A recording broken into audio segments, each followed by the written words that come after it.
আজকাল মানুষ মজা কম করে, মজার ছলে অপমানটা বেশি করে। মানুষ অপরাধীকে খুঁজে শাস্তি দেওয়ার জন্য, আর আমাদের রব অপরাধীকে খোঁজে ক্ষমা করার জন্য। যারা অল্পতেই কেঁদে ফেলে তাদের মনটা অনেক নরম হয়, আর এই নরম ধরনের মানুষেরাই সব থেকে বেশি কষ্ট পায়। প্রচণ্ড মন খারাপ হলে ফোন দিয়ে 2-4 মিনিট কথা বলার মানুষ যদি আপনার জীবনে না থাকে, তাইলে আপনি সত্যি অনেক দুঃখী মানুষ।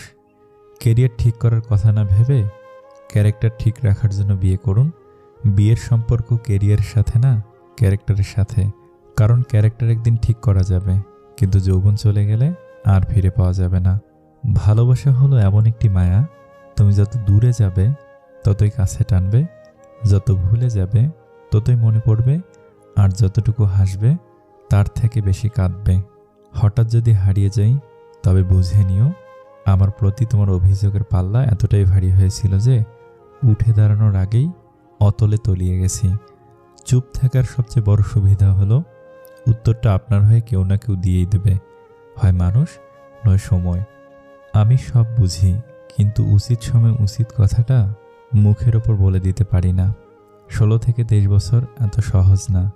তুমি বন্ধু হারাবে, প্রিয় মানুষ হারাবে, তুমি ভুল করবে, তুমি পড়ে যাবে, তুমি ব্যর্থ হবে, তুমি কিছু বুঝতে পারবে না, তুমি বাস্তবতাকে আঘাত করবে, তুমি নিজেকে হারাবে, কিন্তু অবশেষে তুমি নিজেকে খুঁজে পাবে এবং তুমি শক্তিশালী হবে।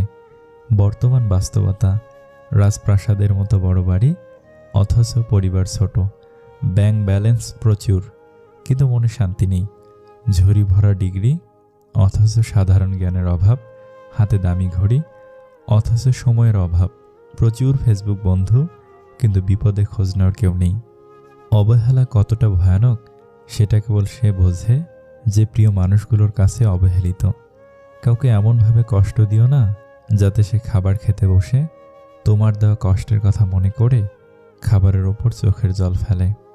মানুষের থেকে তার ছায়া বড় হলে সূর্য অস্ত যায়, মানুষের থেকে তার অহংকার বড় হলে মানুষ অস্ত যায়। কখনো কখনো আমি চাই মানুষের সাথে তেমন আচরণ করতে যেমনটা তারা আমার সাথে করেছে, কিন্তু পারি না, কারণ সেটা আমার চরিত্র নয়। হিংসা মানুষকে অনেকটা নিচে নামিয়ে দেয়, এতটাই নিচে যখন মানুষের মধ্যে আর মনুষ্যত্ব বোধ জিনিসটা থাকে না। যদি রব আপনাকে অপেক্ষা করান, তাহলে আপনি যা চেয়েছিলেন তার থেকেও বেশি কিছু পাওয়ার প্রস্তুতি নিন। যে তোমার সমস্ত কথা বিশ্বাস করে তাকে কখনো মিথ্যা বলো না। পাওয়ার আগে এবং হারানোর পরে সব কিছুই মূল্যবান। ছেড়ে যাওয়ার আগেই জড়িয়ে ধরতে হয়, হারিয়ে যাওয়ার আগেই মায়ে জড়িয়ে নিতে হয়। অথচ আমরা চলে যাওয়ার পর অভাবটা বুঝি, আর মানুষ হারাবার পর আমরা পাগলের মতো খুঁজি। বুঝলে প্রিয়, ভালোবাসাটা পিথাগোরাসের উপপাদ্য নয় যে প্রমাণ করতেই হবে। ভালোবাসাটা হলো মনের ব্যাপার, যা শুধু উপলব্ধি করতে হয়। এই পৃথিবীতে বোকা লোকেরা বেঁচে আছে যতদিন, ততদিন চালাক লোকেরা কখনো না খেয়ে মরবে না। তোমাকে যদি কেউ পছন্দ না করে, তবে সেটা তার মন মানসিকতার ব্যাপার। মনে রাখবে, সে তোমার মানসিকতার যোগ্য নয়। অতএব তুমি কিছু মনে করো না। ধরো তোমার জীবনে কখনো দুঃখ আসেনি, দুঃখ কি জিনিস সেটা তুমি জানোই না, তাহলে তুমি বুঝবে কি করে যে তুমি সুখে আছো? সুখ কি তা বোঝার জন্য জীবনে কিছু দুঃখ থাকা প্রয়োজন। দুঃখ নিয়ে এত মন খারাপ করার কিছু নেই। রাত শেষে যেভাবে ভোর হয়, তেমনি দুঃখ শেষে সুখ আসবেই। আর প্রকৃত সুখের আনন্দ তো তখনই পাওয়া যায় যখন সুখ আসার আগে দুঃখ আমাদের জীবনকে দুমড়ে মুচড়ে দিয়ে যায়। সুখ আসবে একদিন, আমিও সুখী হব।